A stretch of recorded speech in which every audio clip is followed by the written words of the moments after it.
you're living with what you value every day and what makes you excited. There's too many of us who are just drifting by and it's kind of the same old, same old. So don't do that. Get excited and do something that your heart speaks to. Welcome to the Wealth Strategy Secrets of the Ultra Wealthy podcast, where we help entrepreneurs like you exponentially build wealth through passive income to live a life of freedom and prosperity. Are you tired of paying too much in taxes, gambling your future on the stock market, and want to learn about hidden strategies for making your money work for you? And now your host, Dave Wolcott, serial entrepreneur and author of the best-selling book, The Holistic Wealth Strategy. How's it going, everyone? Welcome to today's show on Wealth Strategy Secrets.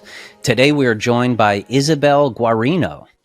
Isabelle is an ASU grad and now the COO of Residential Assisted Living Academy.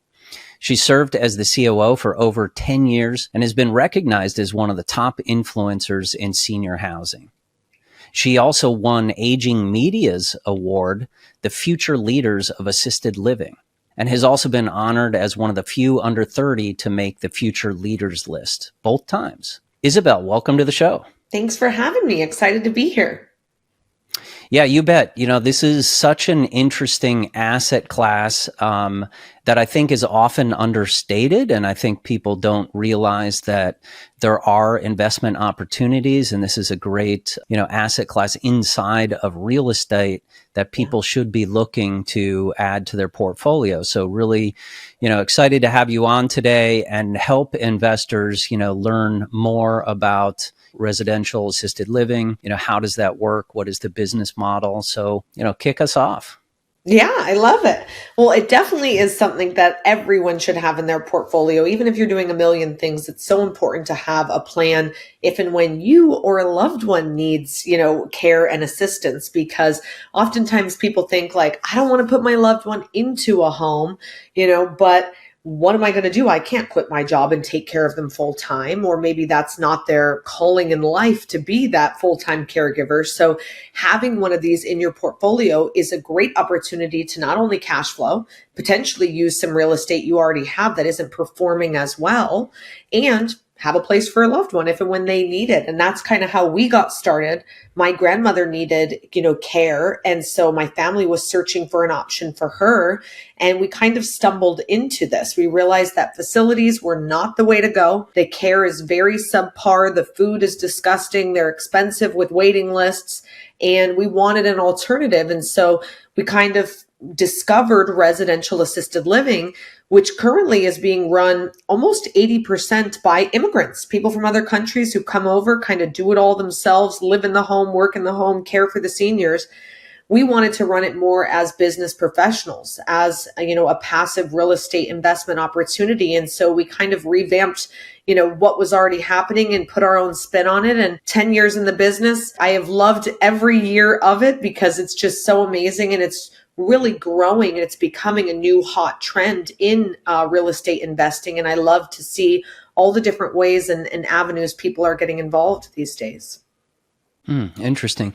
Tell us a little bit about the, macroeconomic fundamentals, right? I know, they call it the silver tsunami right now with boomers, retiring every day, a massive amount. But how does that look like in the assisted living facilities? Yeah. Currently, the silent generation is who lives in assisted living, and there was about 47 million of them. But the baby boomers, 76 million, right? In the next 10, 20 years, that's who's going to be coming into the assisted living market. And currently, they're building about 50,000 beds per year. That's the projected amount of additional beds being built, but we are already 1.3 million beds short. So with almost doubling the amount of seniors who are going to need this, we can't build these beds fast enough. There is just an absolute total discrepancy between the supply and demand. And so when we talk about the silver tsunami, it's not just like, oh, it's something that's happening, something that's going to come. It's going to completely impact all markets, right? The baby boomers have been driving our economy for the last 70 plus years.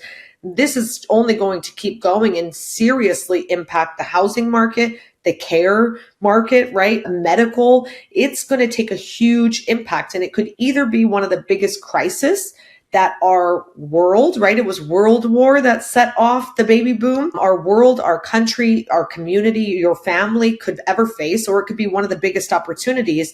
It's kind of like having a crystal ball back in 2008, right? Like, we can see what's coming. We know what's ahead. The numbers don't lie. It's right there. And there's a lot of people saying, I wonder what's going to happen. And we're sitting here saying, oh, we're ready to ride this wave. We're excited for it. It's coming. Yeah. No, we definitely like to invest where we're aligned with the macro fundamentals, right? Because then you can position yourself through the different cycles. Yeah. Are there any particular markets per se that, you're seeing? I mean, we usually think of places like Florida, where I am right now, that are obviously probably big markets for that. But do you focus on any particular markets? We teach national standards. I'm based in Arizona, so much like Florida, right? We've got an influx of these that already exist here.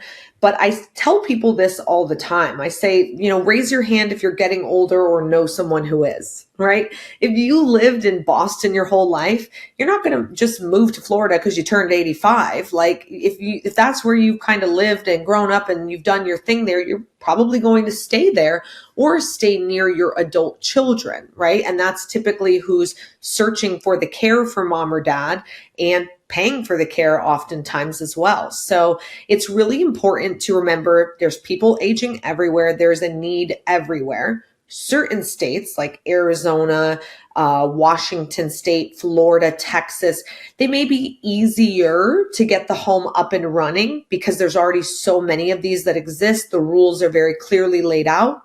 But now my competition is a lot steeper. Here in Arizona, in one county, Maricopa County, there's over 3,000 group homes in one county. Like, our competition, you could drive down the street that my home's on and there's another one, there's another one, there's another one. So what makes someone want to choose me over the 4 other options if they're going to offer them $200 less? So it may be easier to get it up in a market like Florida or Arizona, but our competition is steep. Now we go to a totally different market, a Delaware, a Rhode Island, a Wyoming, where there's little to none of these. And it may be a lot more difficult to get it up and running, but you're one of one. You have a waiting list out the door because there's not a lot of options and the big boxes are full and they need more care and they need more options. And the cost to live in those homes is steep because there's not many options. So I always tell people, like, you need to pick and choose your battle. Easier to get up, harder to maintain for, 10, 20 years of running the business, or harder to get up, but, easy to maintain in a sense. Yep. No, good point. Tell us how the business model actually works. Are you owning one specific unit? Are you going in with a group of investors? How does it work? We typically teach people how to own the real estate and operate the business. That's what we do and what most of our students do. And that's because you can control the most in that sense, and you also can cash flow the most.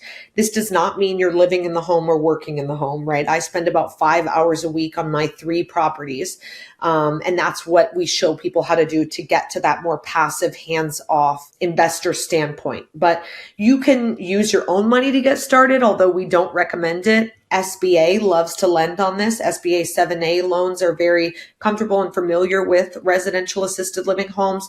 Bank loans, you can use private money, hard money, whatever you really want. Some people use, IRA money, and a lot of other people do syndications for this. So you can work with other investors or partners and kind of bundle up a package right there, raise that capital, and go get started on the project. But really, it comes down to 2 key parts: the real estate and then the business side of it. Yeah. And what is the average, size of one of these units? Like, are you talking about a $10 million property, $40 million property, or do you have all different types of ranges? Great question. So because we focus on residential assisted living, these are all zoned residential. They're in single family neighborhoods and communities. So our homes were limited to 10 residents in a home here in Arizona. Depending on where you are across the country, it's going to range somewhere between 6 and 16. So in Florida, for you, it's 12. You're allowed to have 12 residents in a home. Your state will give you a rule, and it's typically around 80 to 100 square feet per person.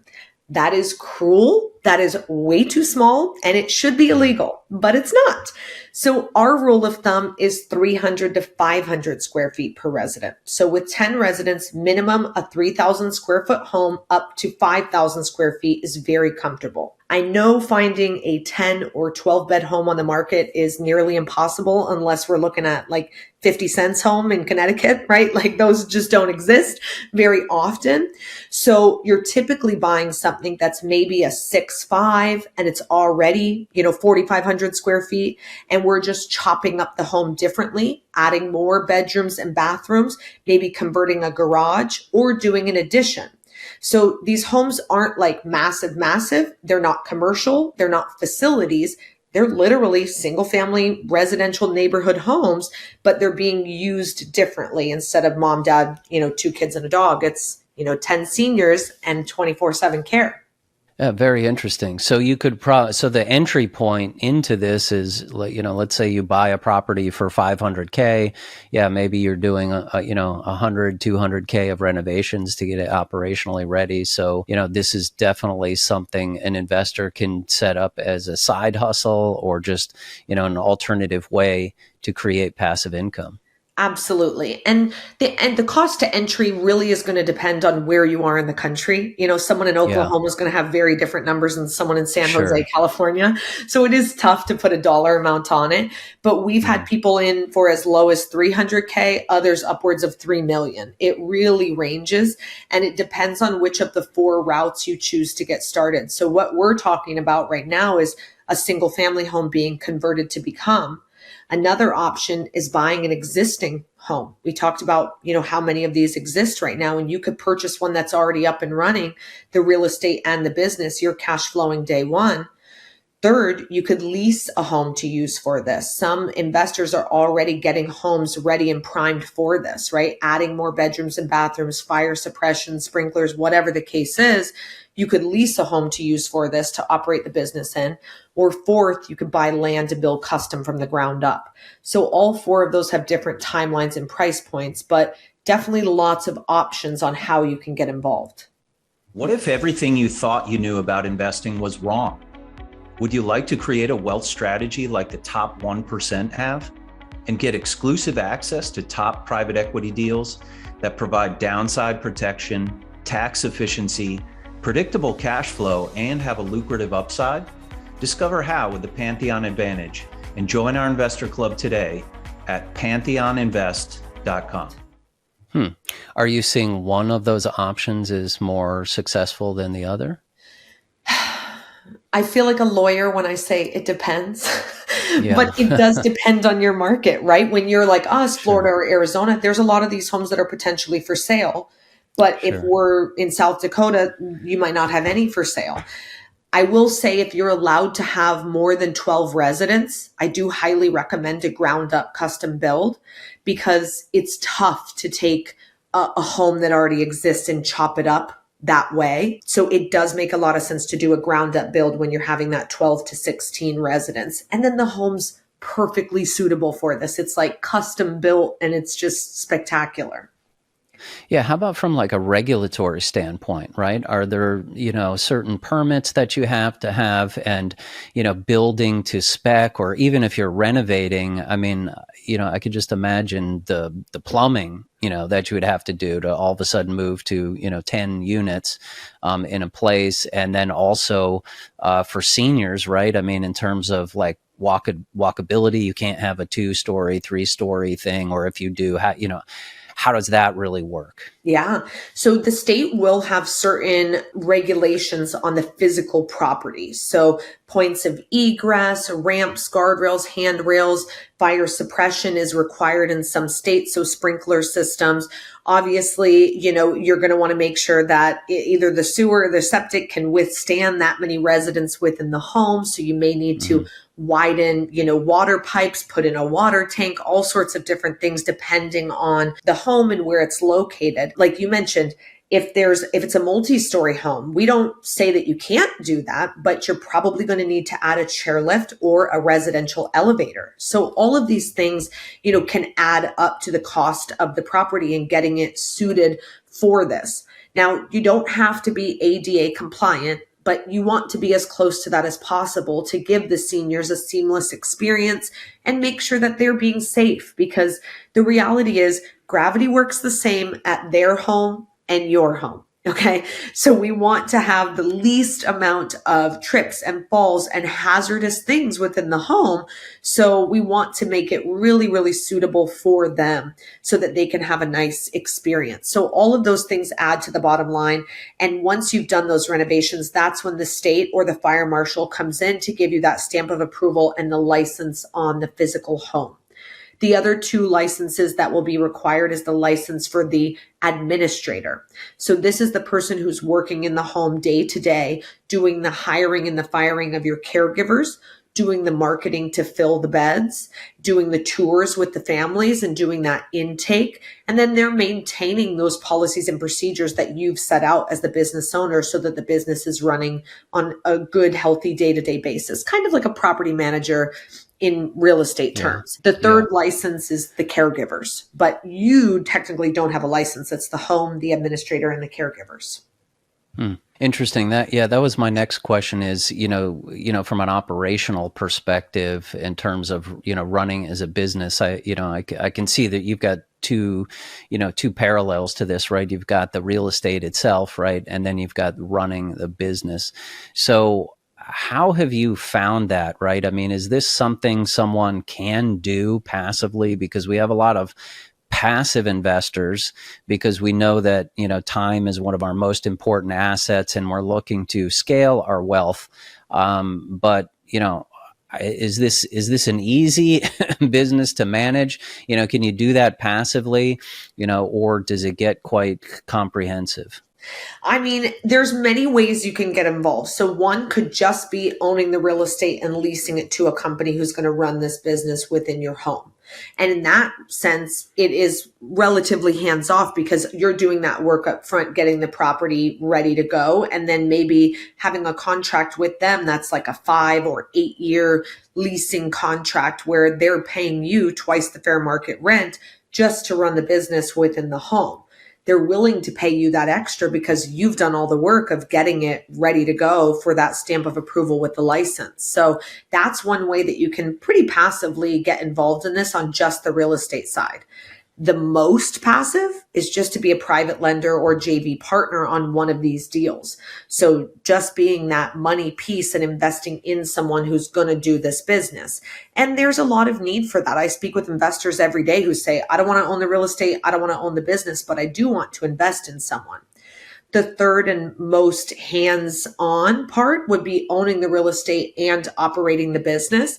This is what I do and what I was sharing, that I'm down to 5 hours a week. Now, in the beginning, it was not 5 hours a week, right? We had to get those systems up. I had to get the administrator trained. We had to build our brands and our reputation. But a year and a half in, we're down to 10 hours. 2 years in, I'm down to 5 hours. I mean, that's pretty passive. For me, I'm running 8 other businesses and I get my check and make my phone call every month. So it can get there, and that's what we show investors how to do. But that work up front has to happen. And I'll never say that this is easy. There are much easier ways to make money in real estate. But the reason that the rewards are so high is because it does take some work to get up and running. There are rules and regulations and licensing, and these are people's lives at stake. So it is important to make sure to really go about it in the right way, and also know yourself, know how involved do you want to be, Sure. So what do the average return profiles look like, just from a ballpark standpoint? I know there's many. Yeah, it could be configurations? 12 to 15%, and it really just depends on that unique and individual Yeah. deal on what Yeah. the operator's willing to give up for that money. Yeah. Are there many folks out there doing this as kind of a fix and flip model as well, where they're, We we turning them in and we do have a student who has kind of focused on that. They take the homes, they actually buy existing homes, kind of make them better, and then repackage and sell. And that's a way you could totally do that. I mean, that's definitely something that this is going, the cool thing is just like you're like thinking all these creative ways to do it. This is going to, you're starting to see more and more of these opportunities, and everyone has their own unique perspective on how they can get involved. So I'm loving it. I'm loving that everyone comes with their unique situations and how we can continue to improve this. So you could do fix and flip for sure. Yeah, I mean, frankly, that's what's so cool about real estate, right? Is you can be so creative. Yeah. And I love that this is accessible. A lot of people, we primarily deal with accredited investors, Yeah. and it's harder to find really good opportunities for non-accredited. And, even my kids in their 20s, right? They're anxious to get into investing, but it's like, okay, which is the right opportunity for them? But this is something that they could totally get into. Like you say, if you can get some of that financing, you could get SBA financing and not much money down to get into a business. You could put some sweat equity into this thing and get it running. And then to the point, where you are, right, a couple of hours a week. I mean, that is a fast way to, build up your balance sheet and cash flow as well. Absolutely. And for me, it's also, that totally other side, which we don't often talk about when we're talking investment. But I mentioned in the beginning, everyone's going to deal with assisted living one way or another. Like it's going to impact all of our lives, whether it's a loved one who's going to need this, whether you one day need it and you don't want to leave your kids a burden, but instead a blessing. My father and I started this business 10 years ago when my grandmother needed care, like I shared. And when I should say, when he passed, his 3 businesses got passed to me, one generation to the next, which we all know is a 70% fail rate for businesses passing to the next generation. We've been going strong for the last 2 years since he's been gone. And that's amazing. So not only having an opportunity for my loved ones if they need it, but being able to pass this on generation to generation, a cash flowing business that's relatively hands off, that's pretty cool. I'm excited to be able to give that to my son one day. Yeah, I love that, right? Having some, purpose and passion in your investments, right, that are doing a greater good. Mm-hmm. I think that is definitely the icing on the cake of all the other benefits of real estate. How about from a tax perspective? Are you guys doing cost segregation studies on these properties also?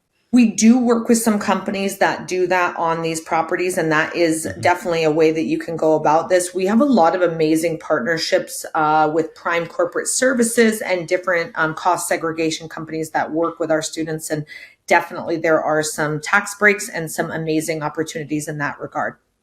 Yeah. How about, have you actually built any of these in opportunity zones as well? You looked at that? No. Not right now. Yeah. We typically focus on I'm going to say, wealthier areas. Okay. Typically, you're looking for what we call the daughter Judy, which is our 50 to 70-year-old adult child, right? They're typically the ones, like we talked about, who are looking for the care and determining where the care is. So we want where the 50 to 70-year-olds who are making upper middle or who are upper middle class, making twice the median income, typically college grads, typically homeowners, we're targeting them and their specific areas. So that's kind of the target market or demographics you're looking at. Yeah. Okay. That makes a lot of sense because they're the ones searching for the care and doing all the management for And their they can parents. afford the high rates. I mean, it's Right. expensive to go into assisted living. So yeah. Yeah. Yeah, we actually just visited my mother-in-law up in upstate New York, who's 99 right now, which is totally amazing. But she's in a facility there because that's they've kind of lived there like their whole life, and I mean it's preposterous what the fees are. And what she's getting for that, That's where we're from, upstate New York, and that's exactly what we found with my grandmother. It was like, this is insane. This is insane. Yeah. It is really crazy. So, so I really applaud your efforts, trying to, make better communities for seniors and really help them, because I think the challenge is twofold, right? I mean, if you are a senior, right, I mean, you're probably at that point where it's probably really challenging, right, to figure out a solution. So you're probably relying upon your older children to do that. And, they're busy raising their own kids, or, how do you find, the right solutions? And as you say, there are frankly not that many beds, right? Not that many options in a particular area. Yeah. We've even talked to her, for instance, about, coming down to Florida where, hey, maybe there's better weather, you'd have better facilities, you'd have like a courtyard, you could go out but she just doesn't even want to change her location, right? Because they're kind of very, set in their ways, and they're tied to memories and things like that. And it would be so disruptive to move them at that point. So that's really cool that you can go into a community and then provide a solution for them there. Absolutely. We just need more and more, honestly. And there's just such a lack. There's just such a need. And, when we talk about the cost of care, you have a loved one who's experiencing this. So you're like familiar with what's available and the cost of it. But people who don't, maybe who are listening and who haven't experienced this yet, they may be thinking like, well, what's even included, or what does this look like? And until it hits you, until it happens, then you're like, whoa, this is huge. And this is a big opportunity. So it's one of those things, like, we say senior housing is kind of like an avocado, like it's too ripe, and then like it's ready to go for 3 days, and then it's brown and mushy. Like when you need assisted living, it's not something that you're like, I think mom's going to need it in about a year from now. It's typically like they're fine, something happens and they need it now, and then it's like it's too late. And so you really have to kind of have a plan. And if you don't, that's why it's so nice for me to have these in my portfolio. So when I have a loved one, it's like, okay, boom, let's get you in, let's make it happen. And now I'm saving that money that I don't have to pay for them to go be in a facility, because they get to live for free in mine while I'm cash flowing. That's pretty cool. Yeah. Cool. So tell us a little bit about your model at the Assisted Living Academy. So you guys are actually training people how to do this? Yeah, exactly. So we show people how to purchase and renovate the real estate, or ground up build, whatever they want to do, or buy a business. We go through all 4 of the methods. We're then showing you how to get your licensed staff, how to get licensed through the state. If you're going to do memory care, we go through all of that, how to raise the capital, create your business plan and pro forma, all that good stuff, run the numbers. We even take people by my homes and show them other students' homes across the country. We've been in the business for the last 10 years. So we've got a lot of successful students who've opened homes all across the country. We're not a franchise, so I don't own theirs or take any piece of them. I literally just show people how to do what I do, so that they can go do it and cash flow for the rest of their lives. And everyone who teaches and trains with me, they were past students who were in the class, who went out, got their homes up and running, and now they're back just to keep the message going forward of how to do good and do well with residential assisted living. Yeah, awesome. Good stuff. Isabelle, if you could give just one piece of advice to our listeners about how they could accelerate their own wealth trajectory, what would it be? Totally outside of RAL, but I would just say, find what speaks to your heart and your soul. I believe we were all put on the earth with something inside of us, whether that's helping dogs, helping seniors, helping children, whatever it is, there's something in you that lights you up, that gets you passionate and gets you excited. Find a way to merge that with, that do good, do well, have that balance. How can you help someone else, but also do good for yourself in the meantime? And I think when you do that, you're living in, true fulfillment, because you're living with what you value every day and what makes you excited. There's too many of us who are just drifting by, and it's kind of the same old, same old. So don't do that. Get excited and do something that your heart speaks to. Yeah. Oh, good advice. Life is so short, and before you know it, you'll be in one of those centers as well. So you've got to seize the day. That's for sure. Absolutely. Well, this has been certainly an enlightening conversation, Isabelle. Super interesting asset class. And again, I love the creative way to, build some passive income, diversify really from the stock market, also align with macroeconomic fundamentals. So if people would like to learn more about, your academy and how this works, what's the best place? Definitely check out ral101.com. We've got free webinars, books. You can schedule a phone call with me or the team there, and you can find us on pretty much any social media, Facebook, Instagram, TikTok, you name it, at RAL Academy. Awesome. Really appreciate it, Isabelle. Thanks for having me. Yeah, you bet. And listeners, thanks again for tuning in this week. If you're enjoying the show and would like to learn more, please go ahead and subscribe and rate to the show so we can have more great guests like Isabelle on the show. Until next week, thanks. Thanks for listening to this episode of Wealth Strategy Secrets. If you'd like to get a free copy of the book, go to holisticwealthstrategy.com. That's holisticwealthstrategy.com. If you'd like to learn more about upcoming opportunities at Pantheon, please visit pantheoninvest.com. That's pantheoninvest.com.